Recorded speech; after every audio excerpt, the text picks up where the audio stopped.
I'm your Oshkosh neighborhood reporter, Claire Peterson. Last fall, I stood on this street to speak with residents about basement flooding they believe was caused by city construction. Now, 4 months later, they say they still don't have answers, and some have filed a claim with the city. Just before council approved a $100,000 investigation into the issue.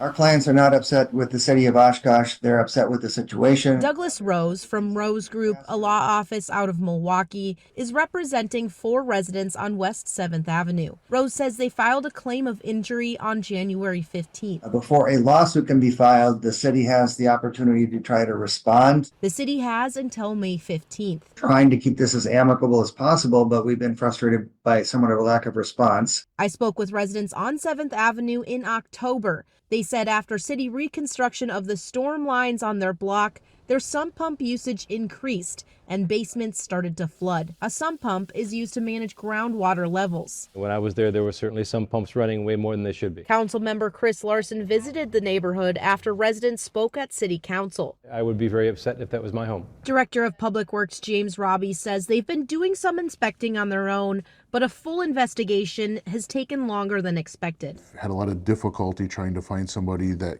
can work on that small of a scale. Usually groundwater studies are much larger. This week, they hired a consultant to use a remote control vehicle to inspect the box culvert, which collects storm drainage under the street. See if there is an issue with the culvert leaking.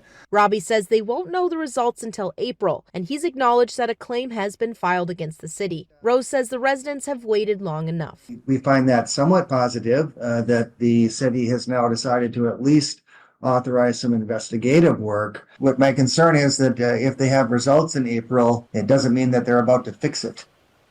This new investigation is estimated to cost $132,000 and will be paid for by money from city utility bills.